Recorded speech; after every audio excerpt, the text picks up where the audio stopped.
Welcome to the third episode of the Florida Real Estate Life Podcast. We have Nate Joma with us from U Mortgage, Maddie Rehorn from Compass, and now today joining us is Corey Craigie from Compass also. Welcome, Corey. Thank you. Corey and I go way back. We used to work at another place together, one of my oldest real estate friends. We have some history. We have a lot of history. Yeah. So today's topic is going to be acting accordingly.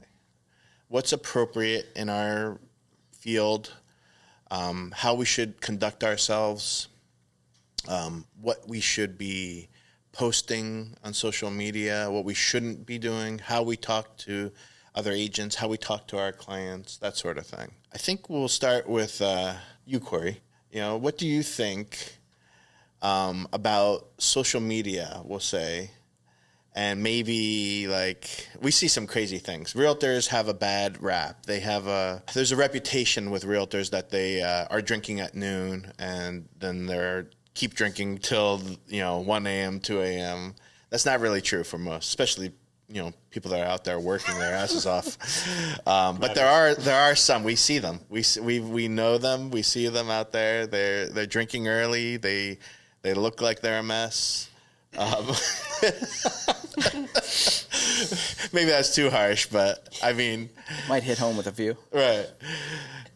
A few. What's your thoughts about posting, having a really good time on social media? All right. So first of all, if anyone actually is ever drinking at noon or anything like that, their production is going to show, and you're not going to see them doing much in the industry. So like you said, there's a lot of people out there working their butts off. And there's too much to do, too few hours in the day, if you're time blocking your day out and stuff, to just escape away and have long lunches. You're usually eating in your car on the go, sneaking in a snack that you brought with you, or a quick bite from Wawa, between showings and stuff. Sure. And you have to be conscious, I can't eat something that I'm going to show up and reek no onions on the sandwich or something crazy like that. So I think you got to work hard. But as far as social media goes, for realtors, or I guess anyone in any profession where they're trying to put themselves out there, you want to show a nice balance of life and work. You don't want to be all work. Sure. You seem like a robot or kind of crazy, and you don't have any balance in your life. And if someone is posting that much work and they truly don't have balance in their life, I don't know if that's completely someone you want to work with. They might act or come off as super dedicated, but it's the people that have a nice home and work-life balance that seem to be going along, maybe kind of even without breaking a sweat. Like some of the people, the big people doing big numbers in our industry, they really have nice composure, and they can pick up the phone and have great conversations. They're not running in overdrive all the time, and they're nice, normal people. We all strive to be that. Yeah, I agree with that. How about you, Maddie? What do you think? What's appropriate? What's not? For instance, so, I mean, it's ridiculous to think you can't go out with a friend or family or whatever, a spouse, and have a drink. Or you and I are both very similar. We like to post our pictures of our food. Yeah. Or if it's a cool cocktail. I have a food channel more than a realtor channel. Right. But people love to see that stuff, I think. I do. I mean, I always want to see what you're cooking. Yeah. Like Corey said, I think it's your identity. This is what Jason Pantana talks about a lot too. Who are you? What is your identity? And a lot of people like to see they're not all about numbers. They do like to see numbers if you're data driven, or depending on what your personality type is. But a lot of people like to relate to you, and that's why I kind of post a lot of my hobbies, and so does Corey. I know all of you guys do. Mm-hmm. So it just helps the other person, your audience, whoever it may be, relate to you better.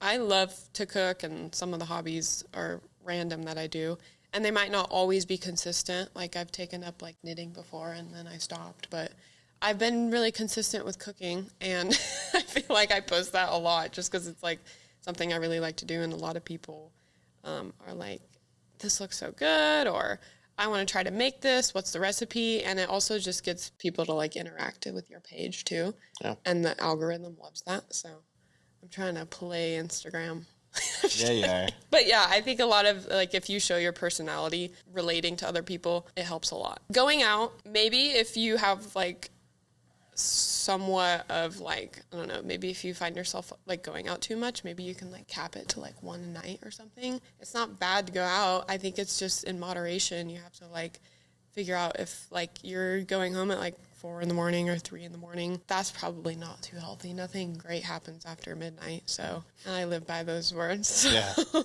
I think going out with your family or friends and having a couple drinks is, like, healthy, honestly. Yeah. But even, like, posting it, like, if you like, there's some really cool craft cocktails out there. Yeah. I might take a picture of that. Yeah, definitely take a picture of, like, maybe a craft cocktail of, like, a dried up lime or whatever the heck it is. Yeah. That looks cool, but I'm not taking a picture of my beer. And or maybe like shotgunning a beer. No. I saw that recently and just shook my head. Yeah. I'm not going to post that I call Hardy's. Yeah. No. Well, Nate and I talk about, speaking about drinking at noon, there's a lot of broker opens in our business. And, you know, at these opens, there's free food and free alcohol. For realtors. So I might go to one maybe every 2 months, just especially if it's a cool house, just to see the house, which is the whole point of the broker open. But is that what they're for? Yeah. Nate, who is a lender, tell us your experience as. Yeah, I don't even know where to start, Peter. As many broker opens as I've been to, I'm shocked to find that it's to actually show off the house. I thought it was just us crashing a house and having a party. Well, also, you are a sponsor at a lot of them. That's why you're there. Right. Yeah. Right. No. Yeah. I don't frequent the free food and booze, buffets. Yeah, no. You're paying for it. Yeah. Exactly. So you're the pusher. Right. It's funny that you mentioned that though, because there are the known suspects that will go to every broker open and hang around for like 10 minutes. And eat as much food and drink as much drink as they can, and then they throw up the deuces and they're out the door. And that they're going to be there. I know when I host a broker open, who's going to be there. Like I know that there's the usual 5 that are going to be there all the time. The 5? Yeah. Well, I mean, I'm being conservative. Yeah, there's well more than 5, but let's just say depends 5. what part of Brevard you're right. in. Exactly. I need to start going to these broker opens and check it out. When I was at a beachside broker, not for that. I would go to a lot of Melbourne Beach broker opens, and there was definitely like a Melbourne Beach group that would always go to every broker open, but they'd never had any of the other ones, just those. Right. So when you go to the broker open, the idea, like Peter said, is to check out the house, like to see if you have any buyers or anyone that that might be interested in the home. But when you come in and you just eat the foods and drinks the drinks and leave, it's pretty obvious that you have no interest in the house. Right. Or no clients, more specifically. True. Yeah. I'm trying to be as polite as possible, but yes, that's also very accurate. What not to do. Right. What not to do. Correct. Corey and I always laugh about the realtors that have to post like, oh, I went on showings today, or they're posting themselves working on a computer. I'm sorry if this is offending anybody, but maybe less of that. Maybe less. Because I mean, do you see anybody else? Have you ever seen an accountant be like, right. Hey, man, just balance this checkbook. Right. I do that all the time. Finish their taxes. I do that all the time very snarkily. Yeah. And some people pick up on it, and I appreciate the ones that do. For even the lenders, like, we got, 5 people pre-approved today, 6 new contracts. Yeah. Like, great. So you're doing your job. Fantastic. Right. Congratulations. Exactly. I have some people screenshot emails and then post it on Instagram. Yeah. I think maybe an under contract post and a sold post, but still nobody really wants to see those. They don't really. Right. I think it's more information, knowledge broker. 100%. What we should do. Yeah, but no, under contract, sold. Those things are important because people do want to see that you're producing. You're doing business. Yeah. But every little bit, I mean, it's kind of ridiculous. What do you think about reviews and stuff when people are posting those? I post my reviews all the time. I love post mine too. Yeah, I think that just shows you want to show that other people know you, like you, trust you. You did a great job. Yeah. I think that's good. It establishes credibility, right? For all the things that we do that we say we're doing, like I showed 5 houses today and wrote up 3 contracts. That's great. But when you have a review, that shows that the work that you're doing is landing on, the right places. Right. So either the client's really happy with what you did and they wanted to, publicly share their good feedback, or I get feedback or I get reviews sometimes from the agents, from the insurance companies, because we had a great transaction. I'll share one with them. They'll share one with me. It helps build credibility. Well, like you said, like posting activity, like,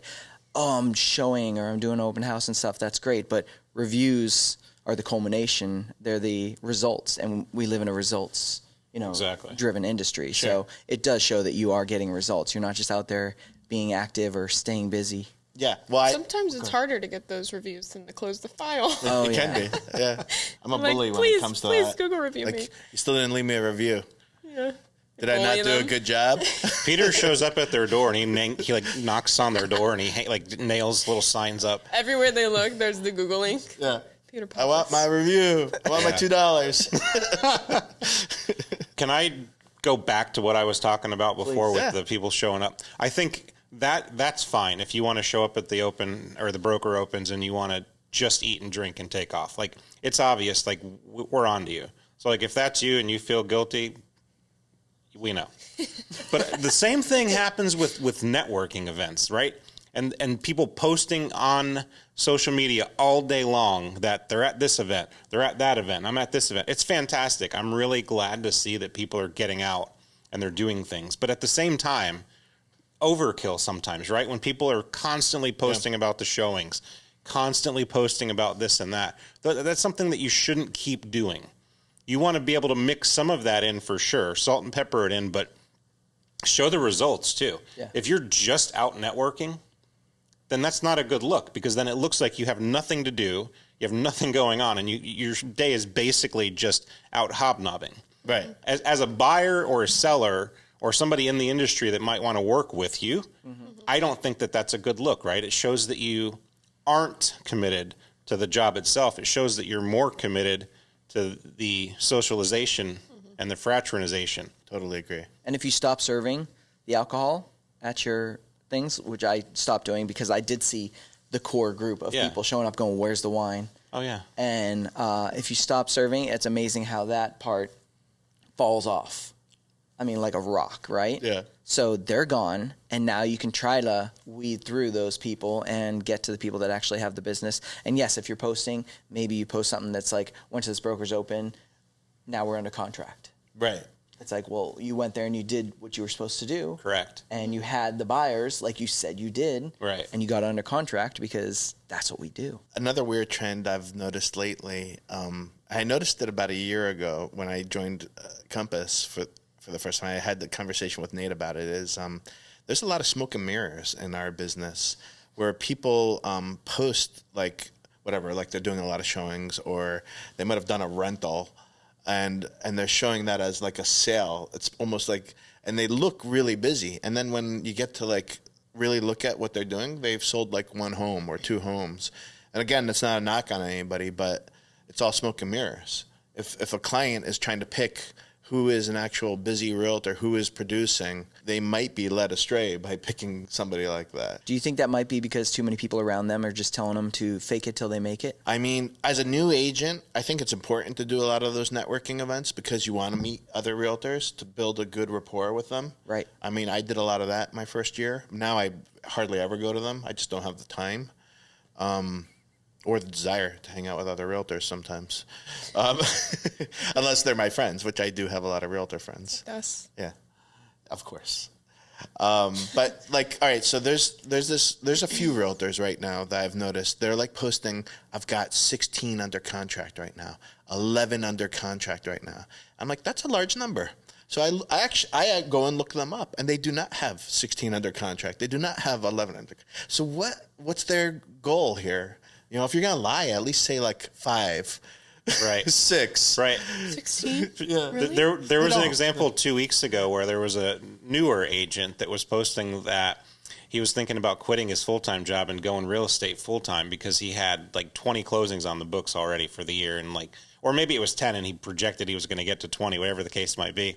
So I went and looked him up too in the portal that we have as lenders, and I shared it with Peter, and this guy had a total of like 4 closings in the last 12 months. So there wasn't any way that in the last 6 months that he was at 10, right? If 6 months ago, So it's not a good look. Again, going back to what I said, when you're faking it like that, it's not helping you, because it just makes you look like you are desperate, or you're trying to create a facade that doesn't exist. If somebody actually looks into what you're saying and they realize that you're not being true, that's a way worse look than if you just don't post that stuff at all and people don't know. Right. I agree. Like, well, I can vouch for Maddie. I see her put in like 10-hour days daily. She's working at the office. She's making calls. She's door knocking. She's doing it all. I never see you say, hey, I just door knocked, or I did that, or whatever. You're just doing it, and you're becoming a great realtor. You are a great realtor. But there's people that have been doing this for like 5-10 years that are still faking it, and it's disturbing. And I think if you're faking it, you don't know your stuff. So if you're like, well, I'll just go to this appointment and I'll fake it. Like, what are you going to do? Make it up as you go along or something like that? I think that's you out there practicing in the industry, and you should never practice on your clients, right? Right. That's why we have accountability partners that we can role play with, and we have meetings, and we have weekly meetups, and we have sessions at the office where you can work out those bugs and you can practice on your coworkers and your colleagues instead of practicing on your clients, which I don't think you should ever do. So, okay, Corey, what about language? Like, what about speaking to a realtor? Let's just say it's a realtor you've never met. Is a text message, hey, bro, okay? You know, because I've been seeing that a lot lately, too. Yeah. Like, really, they're really comfortable with you right away. I don't know. What do you think about that? I think that comes off as young or immature. If someone texts like, hey, bro, or chill out, dude, or anything like that, I immediately think they're 21 years old, newly licensed, and I may have never met the person, may have never talked to them on the phone, but that's the impression that they gave me. So I don't think that's on me. That's on them to invoke that, impression. I mean, we talk to each other like that, but that's very different. And I know you. Yes, years of friendship. But for someone to just, come off as blasé as that's a little weird. Yeah, it's a bad look on them, I think. And I think a lot of people, and it's kind of on the same topic, don't start like an email or definitely a text message, because that's so conversational and stuff, and you just kind of do it on a whim with you got to kind of at least say good morning or good afternoon. Like, some people just get right into the meat and potatoes, and it actually comes off as like a little abrupt or a little like abrasive, if you will, because people will be like, hey, did you get that addendum over? And that's a pretty simple sentence, like something easy like, within the contract, and that you're just trying to get done, but it sounds a little abrasive instead of just saying, hey, good morning, did you get that addendum over? Cool, thanks. Yeah. And then, so I see a lot of people that actually, like seasoned agents that take offense if you aren't saying like good morning, good afternoon, or hey, hope you had a great weekend. I mean, it's Monday. You don't want to just hit them with the meat and potatoes. Yeah, it's not Give them a nice. little greeting. Yeah, absolutely. Those are the part-timers. Yeah. You know what my pet peeve is? People sometimes will come up to me and say, I've been thinking about getting into real estate as my side gig. And I'm like, well, then just don't. Yeah. It's like full force. And granted, I did work at Meg's for, 6 months while I was trying to get on my feet with real estate. But, I wasn't even part-time in real estate. I was full-time in real estate and part-time at Meg's. That's the difference. It was like my eyes were like this all the time. Yeah, but just being around you, I could tell that you had a plan the entire time. And you were like, you had the plan and you were working that plan. You weren't just like, I don't know, maybe I'll never stop. I mean, I was like, wow, this girl has a dead end, hard stop on this other job, because she is crushing it over here. I was excited to have a restaurant. True story. Before I even came to Compass, I said to Corey, who's this Maddie? And she's like, nonstop. And he's like, yeah, she's going to be a star. You know? Oh, I'd stop.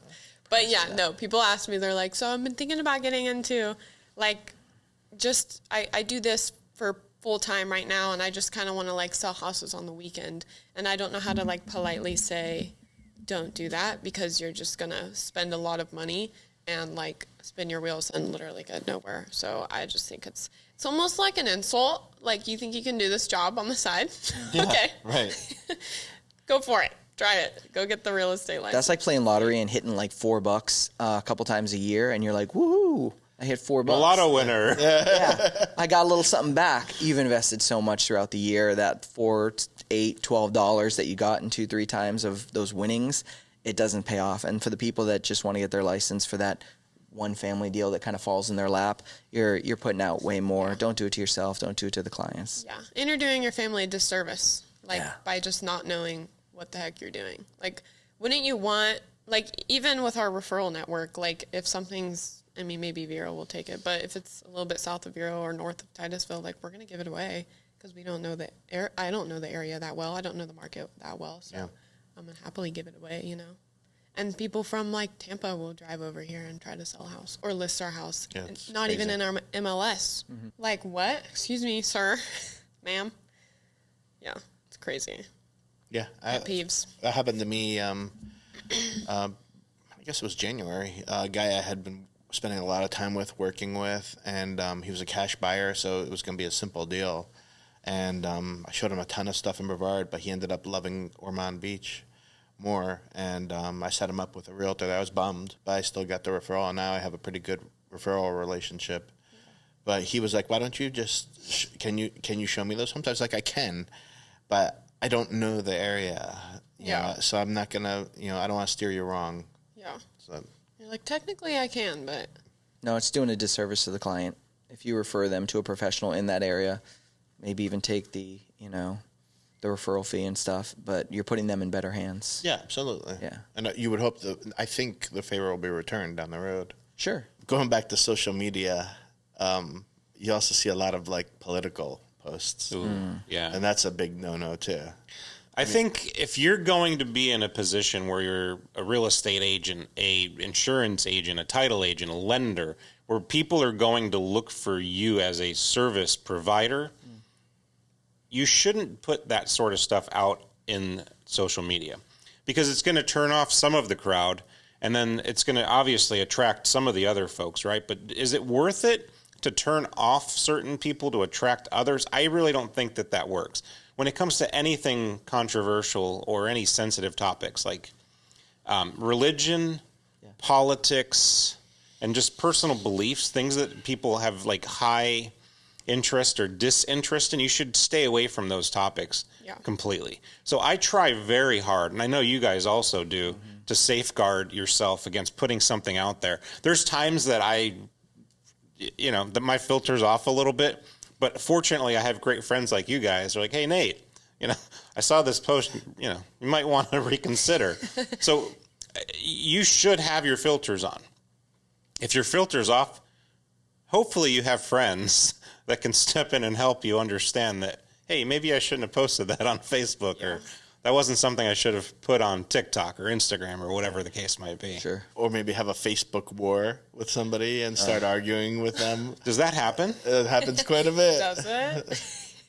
I feel like if you have to question it, then just don't post it. Right. Yeah. Even in the minorest way, I'm like, I really want to post this, but it could be offensive. Not offensive, but I don't know. Or controversial. Everything's offensive now, Exactly. It's a little weird right now. Even like humor. Right. My humor is a very wide range on the spectrum, from dad jokes all the way to definitely, not the most appropriate thing. So something that's not appropriate is not going to get posted, obviously. But I might talk about it with a close friend who I know will laugh at it or something like along those lines. Sure, exactly. But it doesn't get posted publicly. That's insane. Exactly. You have to have those sort of conversations and discuss those topics in much smaller groups, whether it's a group text or whatever the case might be. That's where you can share those things. System. Exactly. Definitely not on, Facebook. No. Yeah. The other thing that's a lot of people don't realize is, we have like the know you, like you, trust you. We keep going back to that. There's a lot of people that can find you on Facebook that might be relocating from here. Mm-hmm. And they're not your friend yet, but they can see you as an agent or see your content. And that could be a big turnoff for them, whether what you're posting. You want to show that you're busy, but with real business, not fake showings. Yes, great. You just showed them that you know how to put a contract in and put an offer in, and you can use a computer. Good for you. Yeah. But also, you want to show them that you're working and you're being productive in a real way too. Right. There's nothing wrong with going to all of the different networking events and actually working to get some business. But if that's all that you're putting out there, that's where it becomes a little bit of a facade again. Like we were talking about fake showings, faking. It's not a good idea to fake anything until you make it. It's a good idea to be very real, because people want to work with real people. They don't want to work with characters, right? So if I portray myself to be something that I'm not, and then somebody comes and gets to know me, or they come apply with me and they realize, hey, I said that I was an expert in USDA loans and Nate's only done 3 USDA loans. That's a very, very difficult thing to overcome. You've lost credibility with them. And in this day and age, we don't go to our friends offline and ask, who do you know? We ask online. Right? How many times have you seen somebody post either in a community group or on Facebook, hey, do you know somebody that cuts lawns, or do you know somebody that does this or that? Yeah. We're a very online, very socially driven, equals credibility community or nation. I think people do that on purpose sometimes, just to watch all the realtors and lenders do the Lord of the Flies, the battle. They're like killing each other. Yeah. It's kind of funny. I think it's funny too. Yeah. I mean, I get tagged in that stuff a lot, and I just go in and say, "Hey, thanks." I'll do that. I'll heart the person who tagged me, and I do appreciate that. No, I completely do. But I mean, going back to the usual characters, you can see the ones that just live online all day, because as soon as that stuff's posted, they're throwing their business card in there. Yeah, tripping over themselves. Yeah. Pick me. Yeah. But like you said, so people are going to social media they might find you on social media, right? Mm-hmm. Like I've seen some amazing posts lately about how people are using TikTok when they go to a new city, and they're like, this is where I want to find the local stuff, the real stuff, the meat and potatoes. John from Coastal Luxury Image posted that. Exactly. Yes. Great post. Yeah. I Good just post, John. watched that, and I was like, I do the exact same thing. I don't even go to Google. I don't even look at the Google. I mean, sometimes I will, but Google only gives you like Chili's or McDonald's or something. Not for people that are paying to be there. Little hole-in-the-wall places, Right. Do you guys remember? I don't know. You guys are Peter's a little bit older, but there was this thing back when I was a youth named the Yellow Pages. Oh yeah. Yeah. So people used to go to. You remember? I have no idea what you're talking about. Once a year when it would hit your doorstep. Right. What people was that? used to go to the Yellow Pages and look up, I want to call a real estate agent. And so whoever had the biggest ad in there, in theory, had the biggest public spotlight, right? If I took out a full page ad in the Yellow Pages for my real estate company, chances are I'm going to get a couple of calls, because that's the biggest advertisement out there. The biggest advertisement out there now is going to be your social media. Mm-hmm. So what you're putting on your social media, whether it's good or bad, is going to be either great publicity or really bad publicity for you. So to Peter's point, if you have somebody that's moving from out of state and they come across your social media profile somehow, right? Because if you go to Google and you type in, like real estate agents Brevard County, your Facebook page, all that stuff's going to show up there. Mm-hmm. So that's their first introduction to you. So if they go to those pages and they see that you've got 1 or 2 reviews and that you're posting that you're, hobnobbing and doing all these things, but there's no results, it's a turnoff. Yeah. Right? If they post on Facebook, hey, I'm looking for somebody to, cut my hair, and they get a ton of people that drop in business cards or whatever the case might be, that's where they're going to probably start to look. Yeah. It's not going to be offline anymore. So your online image and what you're portraying online is all you have. And you're going to either build your business or absolutely deflate your business on what you do online. That's why it's so important, like to Maddie's point, be real on social media, but have that balance that you're posting out there, because it's almost like you're manifesting your clientele, your book of business, because what you put out there, you're going to attract right back to you. So if you're being your true, genuine, honest self, and you're putting your hobbies out there like cooking or knitting or whatever you do, surfing, golfing, doesn't matter, you're going to attract other golfers, other surfers, other cookers, other knitters. And you're going to have common threads with these people instantly. And you're going to be like, wow, why do I feel like, did we just become best friends? Mm-hmm. Yeah. And you're going to have rapport with them. They're going to know you, like you said, Peter. And you're going to have this great relationship where It's a smooth process, smooth sailing. They take your advice on lenders. They take your advice on everything throughout the process, and it just moves seamlessly right to the closing table. Because you put that out there from the beginning, and now you're working with people that you feel like you could be best friends with everyone that you get as a client. Yeah. That's a pretty good career to make for yourself. Yeah. Absolutely. Hopefully that will be 100% of our clientele or Right. my clientele soon. Yeah. It's very liberating to like be like, we shouldn't work together. I think it's a anymore. slow thing, but it becomes all that 100%. Yeah. I said it to somebody the other day. They were, trying to beat me up on commission for a listing, and I was gently, nicely said, I'm a single dad of 2. I'm a work harder than any other agent that's going to do it for less than 5%, and I can tell you my marketing will be better, guaranteed. And I held strong. I said, I understand if you want to go with somebody else, that's fine with me. And he goes, yeah, no, I want to go with you. Agents that charge you less will cost you more. Right. I like that. 100%. I want to get that put up in my office. I think Jason Pantana said that too. And I think he also says a lot of what is it? Why am I blinking? They should charge. Yeah, they should charge less. Yeah. Yes, for the job they're doing, they Right. should charge less. Right. They're like, well, are you going to do it for 5%? No, but the person should be charging that because they're not going to do the right job for you.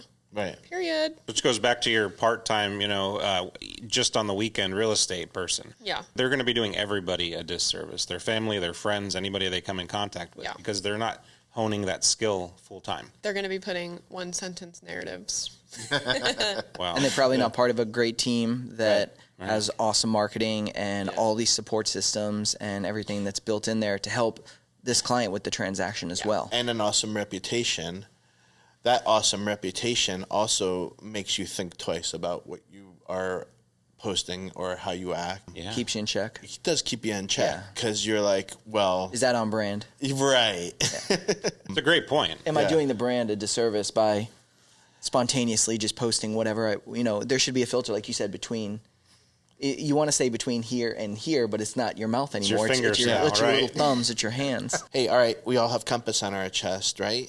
If you're wearing that compass shirt, we all are, responsible for each other's actions in a way. You are. I mean, if somebody in our office did something horrible or, whatever, got arrested, or it doesn't look good on anybody. No. So, yeah, you want an office where everybody's going to be acting accordingly, too, and it's very professional. That's a great point. If you are representing a brand, whatever the brand is, Compass, you have to be cognizant that everything that you're doing online and offline is a representation of not just you, but the larger brand. Right. So the things that you're saying and the actions that you're taking are a huge, huge disservice to the brand itself. Even if you are the bad apple and everybody else is doing the right thing and being a great player and, following the law and not making silly mistakes. Mm-hmm.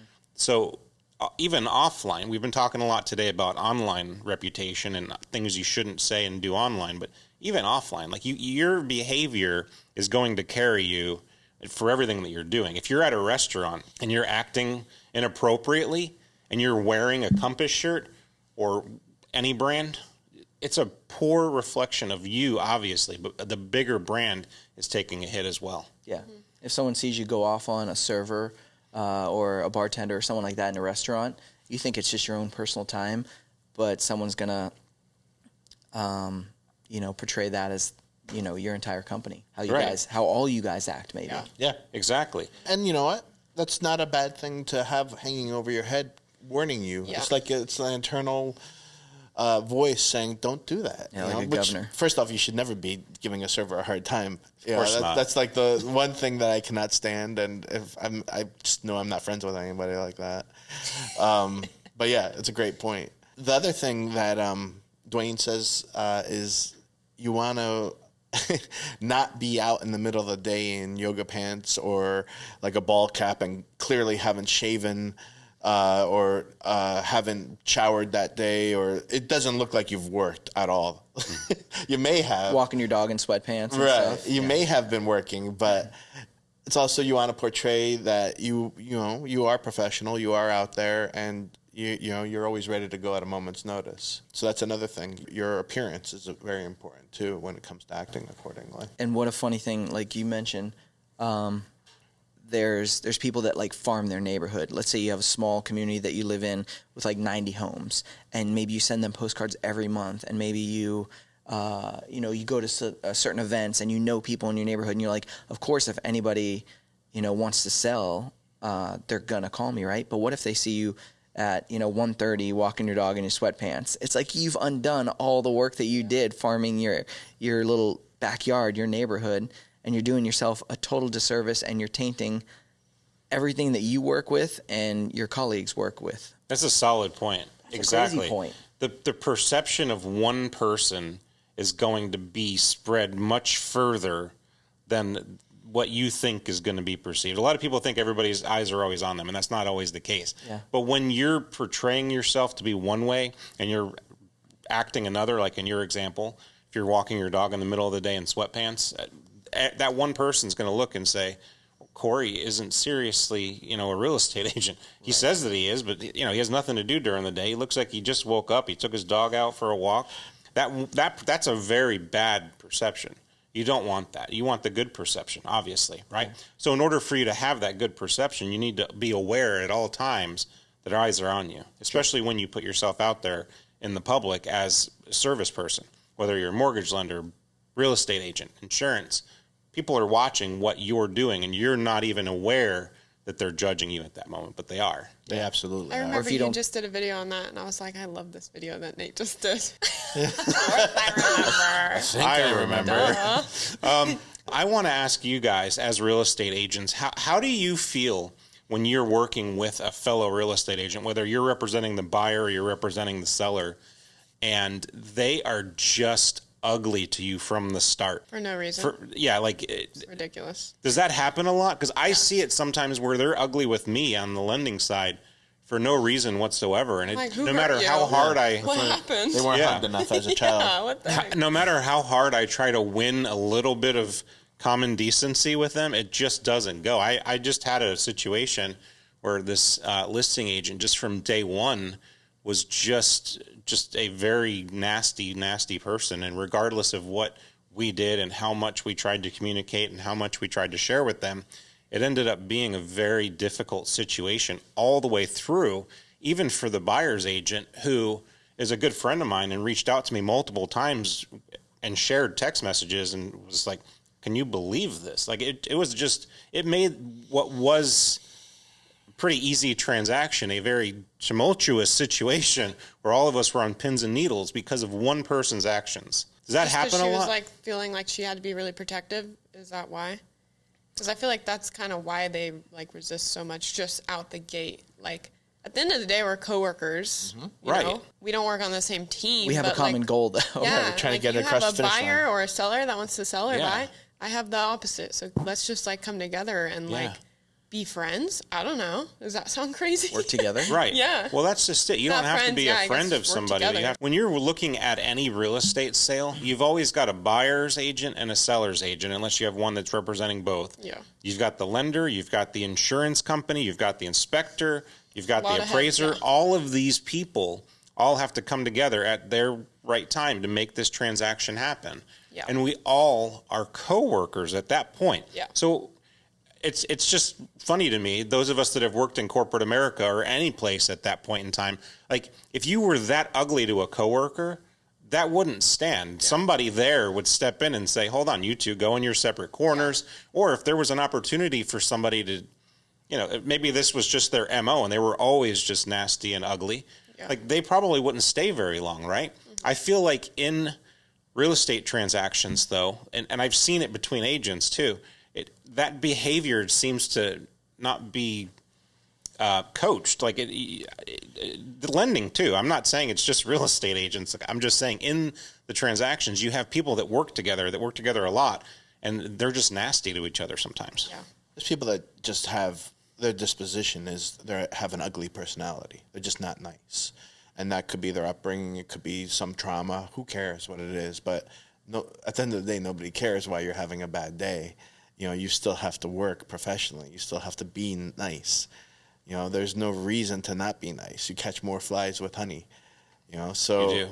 I just don't get it. I've seen it. In the case that you're talking about, I do know the inside scoop of the story, and it's the appraiser that held up, the deal, but at the end of the day, the buck stops with the realtor or the lender. Yeah. And Nate is kind of unfairly getting blamed for this, but whatever. That's just part of the part of the business. In a small town like we live in here, don't you think you're going to get a reputation pretty quickly? Like, word's going to spread, because there are there's a good number of people that we do deals with, but you keep seeing the same names coming up, and you get to know, like, all right, this person does production. They obviously have the lenders that work with great appraisers. There's systems in place.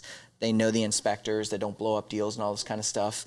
So you're working with great teams of people that can execute, right? So I always say, like, going in the beginning of a transaction, it's kind of like dating, and then there's getting married, right? And if dating's not working out, don't get married. Yeah. And getting married is actually like having an executed contract where now performance is held, to a certain standard, and it's like people do get, mad if something goes awry. But if it's not working out in the dating portion, where it's like someone's being curt to you, or they're bad at a showing, or they don't follow the instructions for the open house, or, showing your property or something like that, like, just don't get married. Right. Like, don't go under contract No, with I that agree. person. I agree 100%. Because the writing's on the wall. Unfortunately for me, I don't have the luxury of not entering the marriage sometimes, because my pre-approval letter is Marriage. Yeah, exactly. So marriage. Yeah.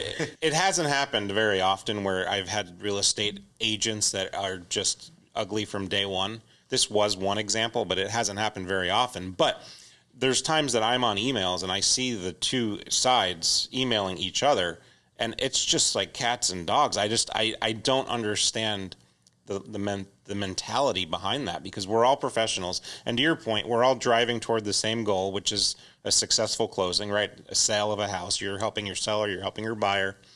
And you were mentioning earlier about firing a client or fire somebody. And it just brought to mind, like, wouldn't it be great if everybody just got along when we're trying to sell a house? But in a perfect world, let's say you deal with a nice number of realtors that hold everything to a certain standard, have some experience in the business, and are knowledgeable themselves enough to work with great realtors and go under contract with other great realtors, but also put themselves out there in a nice balanced way on social media, like you said in the beginning, that they're attracting great business to themselves. Right. Isn't that just going to make it like easier for you down the line? Now they're working with great people that are like the other realtor who you also get along with. And you know that they have standards of who they're going to work with, getting married with, going under contract with. Oh, yeah. To hopefully create smoother. Yeah, and that describes 99% of the transactions I've been involved in. Yeah. Most of them are fantastic. Everybody is working together. Everybody has, the teamwork mentality. But every now and then you come across these rogue agents, whatever you want to call them, whether they're lenders or real estate agents or whomever, and they just spoil the entire transaction for everybody. Just can't wait for it to end. Right. Yeah, when's this thing going to close? Right. Oh, my goodness. There's been more than one time I've rescued a lending, snafu, too, where the lender was just dragging their butt or didn't really know what they were doing, and I've jumped in and helped. And, I mean, I'm not saying that it never happens, but it's in the majority where things are really on time, things work, everybody does work well together. So thankfully, that's what we see. Yeah. There were at least 3 deals last year where I was involved in, and some were clients that I had that had chose their own lender, and others were not even my clients, where I said, well, let's get Nate involved, and Nate saved 3 different deals. So at least sometimes the other agent's receptive to that when they see it going south. They're at least aware that maybe we should listen to this person, or I'm open to suggestions. Yeah. Well, I think that's going to be it for us for today. We could probably talk about this for a whole other hour. I'm sure. Yeah. There's a lot to unpack, but yeah. Oh yeah. Thanks, guys.